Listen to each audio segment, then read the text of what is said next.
Olá pessoal, tudo bem? Eu sou o Fernando Rocha. Seja muito bem-vindo, muito bem-vinda a mais uma aula aqui do nosso canal. Hoje nós vamos falar sobre o Risco Brasil. O que é isso? Como que a gente analisa e, principalmente, acima de tudo, a gente consegue se proteger do Risco Brasil? Tá? Então, o Risco Brasil nada mais é do que um monitoramento de como é que está a inflação, como que está o governo, quais são as medidas, quais são as decisões que o governo está tomando que vão acarretar, que vão trazer consequências para a economia e para as nossas vidas, né? Para a nossa vida da nossa família. Então, o país agora ele está mais ou menos inflacionário, através das decisões dos políticos que foram mais ou menos intervencionistas. A insegurança, como é que está agora? Né? Insegurança jurídica, por exemplo.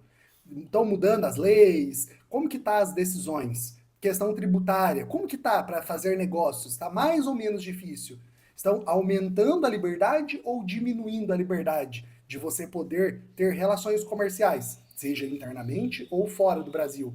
Como é que está a responsabilidade fiscal do governo? O governo está gastando muito? Está endividando o país? Tomando dívida interna?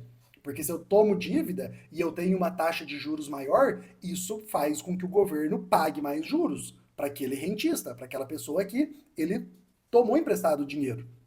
Então, o credor, para emprestar dinheiro para um país que gasta demais, obviamente ele exige um juros maior.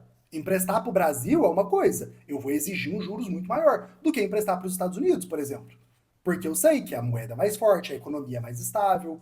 Então, obviamente, os Estados Unidos ele não precisa pagar um juros tão alto para poder tomar dívida, né? E investir em infraestrutura, em crescimento do país, aonde eles acharem que é interessante.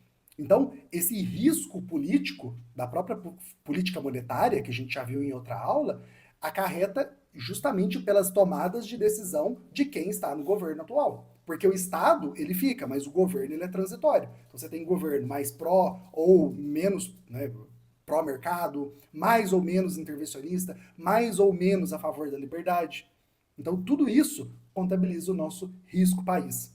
Claro que exemplos como a Venezuela é o extremo do extremo, né? Lá as coisas passaram anos com decisões ruins para poder chegar naquele nível. Mas a nossa própria vizinha aqui, a Argentina, está vivendo momentos tenebrosos há anos.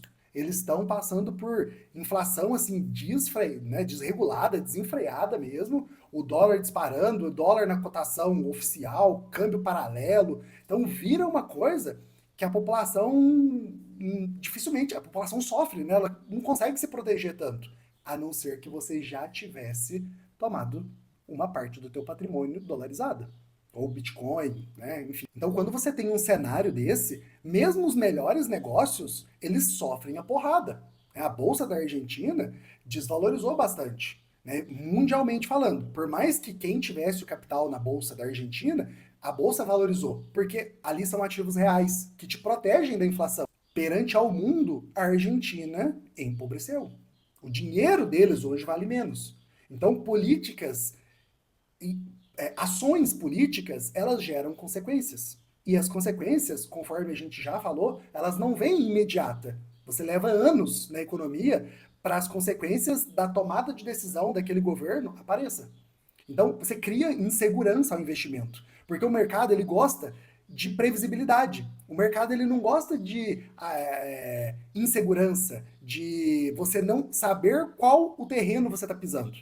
O mercado não, ele gosta de entender qual que é o ambiente, quais são as políticas que vão mediar aquele novo cenário, quais são as regras do jogo. Né? Então o mercado ele gosta de previsibilidade. E quando você entra num governo que não tem, né, essa previsibilidade, isso acaba afetando a economia e jogando a produtividade daquele país lá para baixo. Então você precisa de confiança.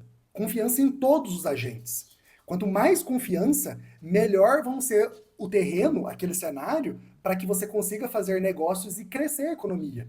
O crescimento do PIB, quanto mais o PIB cresce, é proporcional à população, ao bem-estar da população. Então, quanto mais aquele país ele tem o crescimento do PIB, mais a sua população vai ter bem-estar, vai estar com saúde, vai ter mais qualidade de vida, segurança, bem-estar como um todo mesmo, acesso a produtos e serviços. Em contrapartida, países mais fechados você cria uma insegurança maior, porque você tem menos negócios. Os negócios são mais difíceis, pode haver até déficit na balança comercial, né? Às vezes entra ali em recessão. Então é aquele ciclo, né? Mais endividamento. Então existem ciclos, né, de produção ou de recessão. E as coisas não acontecem de forma imediata, levam um tempo para que as consequências das ações de governo X ou Y leve em consideração, né, acarrete ali, através do tempo, para que aquelas consequências sejam observadas, né, sejam elas positivas ou negativas. Então, o Brasil, as grandes empresas aqui dentro, elas conseguem atravessar por qualquer período. Por isso que eu gosto muito do mercado de renda variável aqui, porque você está do lado dos grandes, daquelas pessoas que de fato têm dinheiro. E elas conseguem atravessar por esses momentos, sejam eles de pujança ou sejam eles de crise, de turbulência. Né? Enquanto outras empresas, nos momentos de crise, elas são varridas, você tem as grandes empresas performando. Então é muito importante você saber montar a sua carteira em lucro, que seja lucro consistente, crescente, que tenha ali uma dívida equilibrada, que você esteja do lado de boas pessoas, né? Porque não adianta nada você ter um bom negócio, mas com pessoas ruins. Então tem uma boa governança, é fundamental para que a sua carteira performe como um todo. Mesmo que um ou outro ativo não performe, mas a carteira como um todo é o que importa, é o teu patrimônio. Eles precisam atravessar por qualquer cenário. Tá? Então, as grandes empresas aqui no Brasil, elas já se provaram que elas são vencedoras no longo prazo. Então, a gente já viu que aqui no Brasil tem a política fiscal e a política monetária. A política fiscal nada mais é do que receitas e despesas do governo. É o equilíbrio orçamentário. Né? Você tem, mais, às vezes, mais ou menos impostos, transferência de renda, um governo que seja mais ou menos transferidor de renda, né? Ou mais ou menos burocracia, mais ou menos insegurança jurídica, tributária. Ou, do outro lado, você tem a política monetária, que é o Banco Central servindo para estabilizar a moeda, né, o valor de compra, para que a gente não perca poder de compra para inflação. Então, mais ou menos inflação tira presidente do governo aqui, né, no Brasil. A gente sabe disso. Então, se eu tenho uma inflação mais alta, obviamente eu vou necessitar de juros mais altos para poder esfriar essa economia, né? Frear a atividade produtiva através de uma taxa de juros maior. Tem uma narrativa muito forte que o pessoal fala que os juros altos beneficiam o banqueiro. Isso é uma falácia gigantesca. O banco ele ganha dinheiro com spread. Entenda isso de uma vez por toda, para que você que está aqui me assistindo não caia em conto da carochinha, em narrativa, em falácia. O banco ele ganha dinheiro com spread. Pode estar os juros lá em cima ou os juros aqui embaixo. O banco ele te empresta dinheiro e ele ganha com a diferença, que é o spread, né? Pelo que ele capta do que ele te entrega. Então o banco ele ganha dinheiro dessa forma. E qual que é a solução para tudo isso, né? Mediante todo esse cenário aqui que eu tracei com vocês, é ter uma carteira diversificada. É ter um portfólio antifrágil que vai atravessar qualquer período, com empresas consistentes. É o arroz com feijão, o básico que funciona, tá? Para você entender de fato e conseguir atravessar esse risco país, né? Então, a estabilidade bancária, perspectiva de crescimento de PIB, relação de dívida PIB saudável, tudo isso vai criar um alicerce para que a atividade econômica prospere, para que as pessoas ganhem dinheiro, mas ganhem dinheiro de fato com a economia crescendo, né? Desemprego ok, orçamento do governo equilibrado, juros equilibrado, estabilidade da moeda, câmbio, tudo isso cria um alicerce favorável à produção de riqueza. Né? Então, quanto mais estável é o governo, mais transparente, mais o país capta investimentos. Então, o gringo, ele quer botar dinheiro aqui no Brasil, só que ele precisa ter retorno, senão não faz sentido. Então, ele vem para cá e investe nas nossas empresas. Ele compra participações aqui dentro. Nós, para vocês terem noção, hoje, a nossa bolsa, mais da metade da bolsa aqui do Brasil é de movimentação estrangeira. Nós, brasileiros, ainda estamos engatinhando dentro do mercado de renda variável.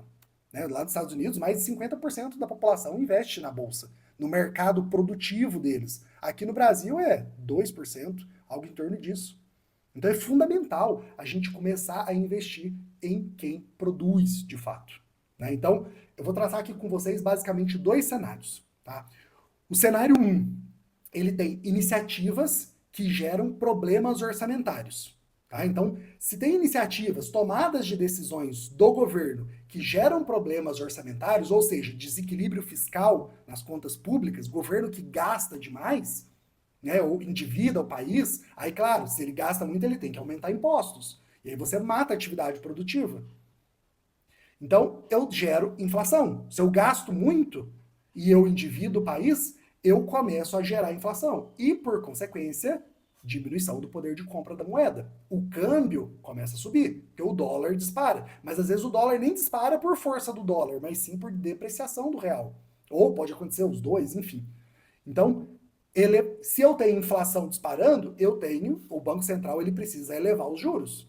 Se eu elevo os juros, eu aumento o endividamento, porque o país, para captar recursos para financiar a obra pública, enfim, os gastos do governo, ele vai se endividar. Só que ele vai pagar mais juros. Então, eu tenho um aumento no risco país, porque o gringo ele vai só topar botar dinheiro aqui dentro se o país pagar mais para ele, porque senão ele vai colocar em outro país. Ou ele, enfim, ele vai fazer outras coisas. Então, se o risco é alto, ele só bota dinheiro aqui se o país estiver pagando mais. Então, nesse momento, eu tenho uma disparada de câmbio. Né? E eu tenho fuga de capitais, porque as pessoas aqui dentro vão ver, pô, esse negócio está começando a ficar ruim, deixa eu tirar o meu dinheiro daqui e colocar em lugar melhor, em lugar mais seguro, em terrenos menos revoltos, em mares menos turbulentos. E aí, obviamente, eu tenho mais inflação, porque se o gringo tira dinheiro daqui, aí sobe o dólar, porque ele tem que vender reais e comprar dólar, então eu tenho um ciclo que vai se retroalimentando. Né? Mais inflação, aí obviamente diminui a atividade produtiva, diminui o PIB, diminui a renda da população e eu tenho uma recessão. Então, perceba como tudo está interligado. Agora vamos para o segundo cenário, tá? Para a gente fechar aqui o nosso raciocínio. Se eu tenho iniciativas que geram estabilidade orçamentária, um governo responsável fiscalmente, tá? Com equilíbrio fiscal, um governo responsável que não excede nos seus gastos, tá? Que ele, beleza, ele tem ali as políticas que ajudam a população, né? Políticas sociais, mas que é um governo responsável. Então, eu tenho uma inflação menor, porque o governo não vai imprimir tanto. Então, a inflação, ela fica em queda ou controlada.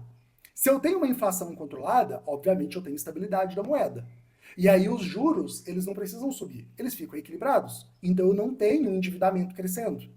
Então se eu tenho menos endividamento, o gringo olha para cá e fala, opa, eu vou colocar dinheiro lá, porque o risco país tá ok, tá melhor. Então você tem tudo subindo, bolsa subindo, inflação caindo, atividade produtiva crescendo, entrada de dólares, mais investimento aqui dentro, controle da inflação, aumento da atividade produtiva e, por consequência, aumento do PIB. Se o PIB aumenta, aumenta o bem-estar da população. Então, eu aumento a renda das famílias. Eu aumento o IDH. E eu tenho esse ciclo de atividade produtiva. Então, eu tracei dois cenários, só para você entender, deixar isso muito claro. Quais as consequências de políticas fiscais e econômicas para a nossa realidade? De uma forma muito simples, que fique muito claro. Então, qual é a postura ideal? Você comprar a maior parte da sua carteira em ativos resilientes, que sobrevivam. Porque você sobreviver, independente do cenário, você já vai estar compondo, né, que é o compounding, os juros compostos, fazendo o trabalho no longo prazo. Né? Então, é ficar dentro do jogo durante 10, 15, 20 anos pela frente. Espero que você tenha gostado dessa aula.